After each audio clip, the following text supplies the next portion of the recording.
Welcome back. અને હવે war રૂમમાં વાત કરવી છે મહાઠગની મહાકૌભાંડીની ભૂપેન્દ્રસિંહ ઝાલાની 6000 કરોડનો આ કૌભાંડી કે જેણે એક એવી માજાળ રચી હતી કે તેમાં અનેક એજન્ટો પણ ફસાયા હતા. એ એજન્ટોએ અન્ય સામાન્ય લોકોને પણ ફસાવ્યા હતા. એજન્ટમાં એ શિક્ષક કે જેનું કામ બાળકનું ભવિષ્ય ઘડવાનું છે એ શિક્ષકો, સરકારી શિક્ષકો પણ એમાં ફસાયેલા હતા અને એમણે પણ અન્ય લોકો પાસેથી લાખોનું રોકાણ કરાવ્યું હતું. પરંતુ આ ભૂપેન્દ્રસિંહ ઝાલાએ બચવા માટે આગોતરા જામીન અરજી કરી દીધી છે, જેની સુનાવણી પણ થવાની છે. તેને લઈને વિગત આપશે દિવ્યા.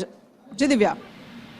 કૃષ્ણા, ભૂપેન્દ્રસિંહ ઝાલા અનેક કરતા પણ વધારે પડતા કૌભાંડો જેના હજી પણ ખુલી રહ્યા છે, જે અંતર્ગત ધરપકડથી બચવા માટે ભૂપેન્દ્રસિંહ ઝાલાએ ગ્રામ્ય સેશન્સ કોર્ટનું શરણ લીધું હતું. જો કે ગ્રામ્ય સેશન્સ કોર્ટમાં 9મી ડિસેમ્બરે સુનાવણી છે તે થવાની છે, પરંતુ વાત મહત્વની એ થાય છે ધરપકડના ભયથી સીઆઈડી ક્રાઇમ જે તપાસ કરી રહી છે તેમાં ધરપકડના ભયથી બચવા માટે આ આરોપી દ્વારા ગ્રામ્ય કોર્ટમાં અરજી કરવામાં આવી હતી અને તપાસ જે ચાલુ છે, પરંતુ 9 ડિસેમ્બર સુધી સીઆઈડી ક્રાઇમ આરોપીની ધરપકડ નહીં કરી શકે અને સીઆઈડી ક્રાઇમ દ્વારા 9મી ડિસેમ્બરે એફિડેવિટ છે તે કોર્ટમાં રજૂ કરવામાં આવશે, જેમાં આરોપીને જામીન ન મળે તે માટેની રજૂઆતો કરવામાં આવશે અને કેટલાક મહત્વના કારણો પણ રજૂ કરવામાં આવશે.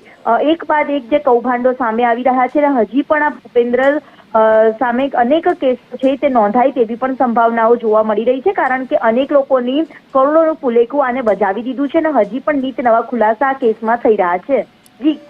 જી બિલકુલ દિવ્યા. એટલે 9 તારીખે 9 ડિસેમ્બરે ગ્રામ્ય કોર્ટમાં ભૂપેન્દ્રસિંહ ઝાલાની આગોતરા જામીન અરજી પર સુનાવણી થવાની છે અને જ્યાં સુધી આ સુનાવણી ન થાય ત્યાં સુધી સ્વાભાવિક છે કે ક્રાઇમ બ્રાન્ચ એની ધરપકડ પણ નહીં કરી શકે. પરંતુ એ ભૂપેન્દ્રસિંહ ઝાલા ફરાર થઈ ગયો છે. છેલ્લે મધ્યપ્રદેશમાં તેનું લોકેશન સામે આવ્યું હતું.